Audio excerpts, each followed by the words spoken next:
अस्सलामुअलैकुम। आज हम केमिस्ट्री का chapter number 5 states and faces of matter start करने वाले हैं।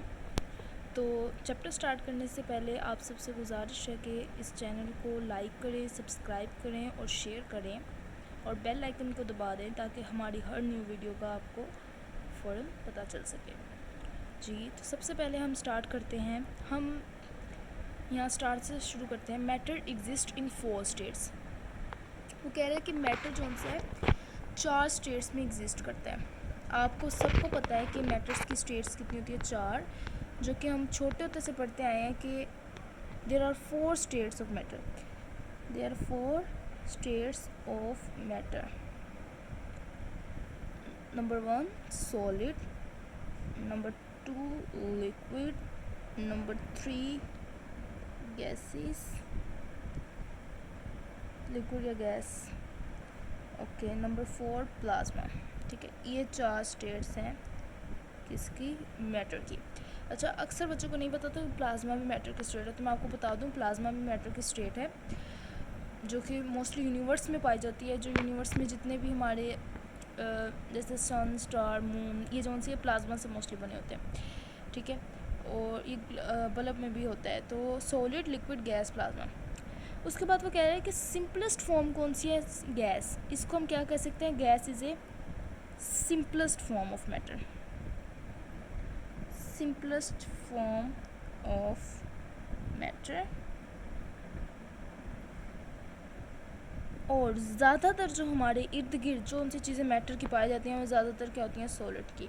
मतलब जो मोस्टली फाउंड है मैटर वो ये मोस्टली फाउंड मैटर ये है। मतलब जो हमारे इर्द गिर्द ज़्यादा मैटर पाया जा रहा है वो कौन सा है, सॉलिड। ठीक है, मैंने अभी तक 2 बातें की हैं। मैंने कहा है कि गैस मैंने कहा है कि सिंपलेस्ट फॉर्म ऑफ मैटर है, यानी सादा, क्योंकि हमने इसके अंदर पढ़ा हुआ है इसके अंदर इंटरमोलिकुलर की फोर्सेस बहुत वीक होती हैं, पार्टिकल्स बहुत दूर होते हैं, इनको स्टडी करना भी आसान होता है।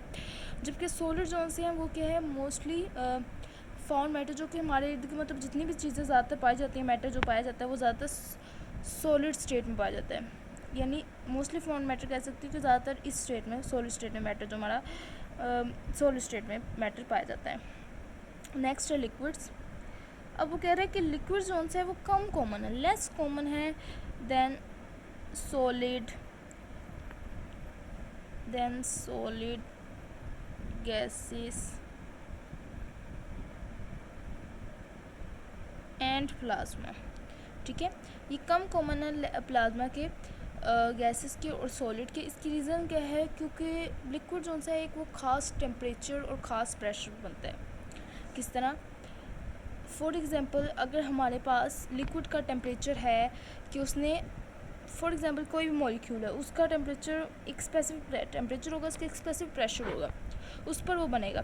लेकिन अगर उसे टेम्परेचर थोड़ा सा राइज़ कर जाए तो चीज़ क्या बन जाती है, गैस। अगर उसे थोड़ा सा बिलो हो जाए तो वो चीज़ क्या बन जाती है, सॉलिड। यानी एक स्पेसिफिक रेंज पर ये लिक्विड जो होती है स्टेट बनती है। ठीक है, और प्रेशर का भी इस तरह होता है कि प्रेशर इसके जो उनसे दूसरी गैसेस के मॉलिक्यूल होते हैं उनके दरमियान बहुत कम होता है। लिक्विड में भी नॉर्मल होता है, सॉलिड में ज़्यादा होता है क्योंकि वो करीब करीब मॉलिक्यूल होते हैं। तो लेस कॉमन है then solid gases on plasma की। इसकी रीज़न क्या है, क्योंकि रिलेटिवली नैरो रेंज, यानी खास नैरो रेंज पर ये जो उनसे है टेम्परेचर प्रेशर की क्या करती है, एग्जिस्ट करती है। Because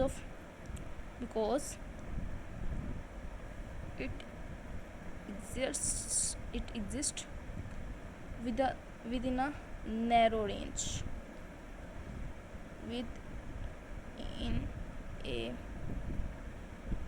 narrow range of temperature and pressure। अच्छा, अगर आप प्लाज्मा के बारे में लिखना चाहें तो आप लिखना चाह सकते हैं कि मोस्टली फाउंड मैटर है। ये है हमारी जो इर्द गिर्द वर्ल्ड दुनिया में, हमारी जो इर्द गिर्द दुनिया है इसमें, और ये है इन यूनिवर्स यानी स्टार्स, मून, वक्त पड़े होंगे उसके अंदर। ठीक है, नेक्स्ट आ रहा है प्रॉपर्टीज़ ऑफ गैसेस, जिसमें फर्स्ट प्रॉपर्टी है gases do not have a definite shape and volume.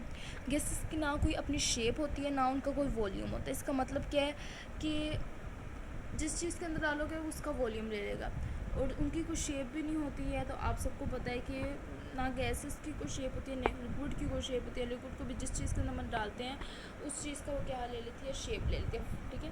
तो ये कह रहे हैं कि गैसेस की ना कोई अपनी शेप होती है, ना कोई वॉल्यूम होता है। The volume of the gas is the volume of the container, यानी जिस कंटेनर के डालोगे उसका जितना वॉल्यूम होगा गैस भी उतना करना है। मतलब ये नहीं है कि आपने फॉर एग्जाम्पल ये मेरे पास यहाँ पर कंटेनर है, ठीक है। अब ये कंटेनर का वॉल्यूम कितना है, इतना, ये है कंटेनर का वॉल्यूम, तो किसने कंटेनर का। अब गैस का वॉल्यूम था इतना, वैसे इतना सब। अब जब हमने इसको कंटेनर में डालना तो इसने एक दूसरे से दूर दूर हो जाना है, एक दूसरे से क्या हो जाना है, फुल दूर दूर, लेकिन पूरे कंटेनर को ऑक्यूपाई करना है। ये नहीं है कि एक जगह पर थोड़ी सी, जैसे ये थोड़ा सा था तो इधर से आ जाए, नहीं, उसने पूरे कंटेनर को ऑक्यूपाई करना है। बेशक उसके मॉलिक्यूल्स के दरमियान उसकी इंटरमोलिकुलर फोर्सेस, उसके अट्रैक्टिव फोर्सेस बिल्कुल ही नेग्लिजिबल हो जाएं, लेकिन उसने पूरे कंटेनर के वॉल्यूम को क्या करना है, ऑक्यूपाई करना है। तो जो भी किसी कंटेनर का वॉल्यूम होगा वही वॉल्यूम ऑफ गैस होगा। Ideal gases have zero particle volume, ideal gases का zero particle volume. Ideal gases सबसे पहले बताना चाहूँगी, आइडियल गैसेज वो होती हैं जो कि एग्जिस्ट नहीं करती, ठीक है। वो हम ख़ास एक टेम्परेचर है, ख़ास प्रेशर उस पर बना सकते हैं, लेकिन हम आइडियल का मतलब ये होता है कि मतलब जो चीज़ रियल ही नहीं है, रियल गैसेस नहीं होती हैं, आइडियल होती हैं, जो हमने हमारे तस्वुर में चल रही होती हैं कि अगर इस तरह हो तो ये आइडियल गैस होगी। तो वही है, इनका ज़ीरो पार्टिकल वॉल्यूम होता है। इनके पार्टिकल्स के दरमियान, मतलब जो मैंने जैसे यहाँ पर बात की है कि यहाँ पर गैस का वॉल्यूम सपोज करें इतना है, लेकिन जब हम इसको इसमें डालेंगे कंटेनर में तो इसने सारा वॉल्यूम ऑक्यूपाई कर लिया, तो इसका अपना पार्टिकल का वॉल्यूम तो कोई भी नहीं रहेगा, नेग्लिजिबल हो जाएगा। यानी अगर हम इसको इकट्ठा करेंगे तो इतना सा ये तो बिल्कुल नेग्लिजिबल है। तो वही कह रहे हैं कि इसका अपना कोई पार्टिकल वॉल्यूम नहीं होता, आइडियल गैसेस का ज़ीरो होता है। The molecules of gases are widely separated from one another, and most of the volume of the gas is empty space nearly 99.9%। वो कह रहा है कि गैसेस के मॉलिक्यूल जो उनसे हैं वो वाइडली सेपरेटेड, एक दूसरे से बहुत दूर दूर हो जाते हैं, दूर दूर, जैसे यहाँ पर दिखाए हुए काफ़ी दूर दूर हो गए हैं। हालांकि कि वो जितना उनका वॉल्यूम था करीब करीब है, तो थोड़ी सी जगह नहीं, उन्होंने सारी जगह ऑक्यूपाई करनी थी और एक दूसरे से बहुत दूर दूर हो गए, जिसकी वजह से ज़्यादातर तो उनमें क्या है, ये देखिए एम्प्टी स्पेस, एम्प्टी स्पेस। वही कह रहा है कि उनमें मोस्ट ऑफ द जो वॉल्यूम होता है गैस वो एम्प्टी स्पेस होता है 99.9%। That is why gases can be compressed easily, जिसकी वजह से गैसेस को हम इजीली कंप्रेस कर सकते हैं। When sudden expansion of gases occurs cooling takes place, it is called Joule Thomson effect. वो कह रहे हैं जॉल-थॉम्सन इफेक्ट, अगर मैं यहाँ पर आपको डिस्कस करना चाहूँ, जॉल-थॉम्सन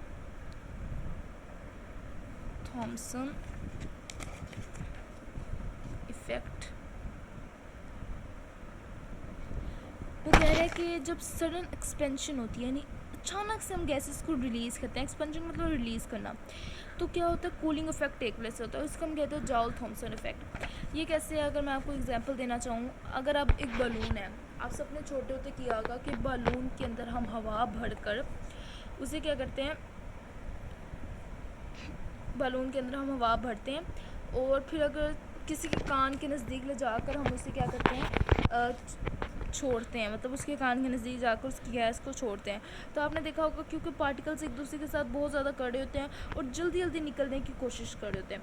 अब जो जल्दी जल्दी निकलने की कोशिश कर रहे होते हैं वो एक दूसरे को धकेल रहे होते हैं। अब जिन्होंने पार्टिकल के अब बाहर निकलने की ज़्यादा कोशिश होती है वो क्या करते हैं, अपनी एनर्जी को कंज्यूम करते हैं, अपनी एनर्जी कंज्यूम करके पिछले वाले पार्टिकल्स को धकेलते हैं, जिसकी वजह से फिर जब हम उसको हवा छोड़ते हैं तो जल्दी से बाहर आते हैं, तो उनकी जो सी एनर्जी यूज़ हो रही होती है तो उनकी वजह से कूलिंग इफेक्ट जो सा प्रोड्यूस होता है। आपने देखा होगा ठंडी सी हवा आती होती है, तो इसको हम कहते हैं जॉल-थॉम्सन इफेक्ट। अगर नहीं समझ आई तो मैं एक दो दोबारा रिपीट कर देती हूँ कि हमने बलून को गैस से भरा है, हम हवा से भरकर जो बलून हवा से भरा है, उसके बाद हम अगर किसी के कान के नज़दीक जाकर उससे ऐसे फोड़ते हैं, यानी उसमें से गैस निकालते हैं, तो आपने देखा होगा कि वो हवा बहुत ज़्यादा साउंड के साथ आती है और बहुत ज़्यादा ठंडे कूलिंग इफेक्ट आ रहा होता है। इसकी रीज़न क्या है कूलिंग इफेक्ट की, कि गैसेस मॉलिक्यूल जब उन्हें थोड़ी सी जगह मिलती है वो चाहते होते हैं जल्दी से हम बाहर निकल जाए, ठीक है।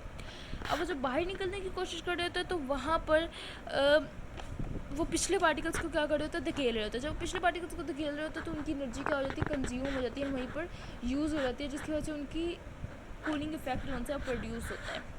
अच्छा, नेक्स्ट है pressure of the gas is due to the collision of gas molecules with the wall of the container. Pressure of gas क्या है कि कंटेनर के साथ गैस के मॉलिक्यूल्स का कोलिजन है, ठीक है।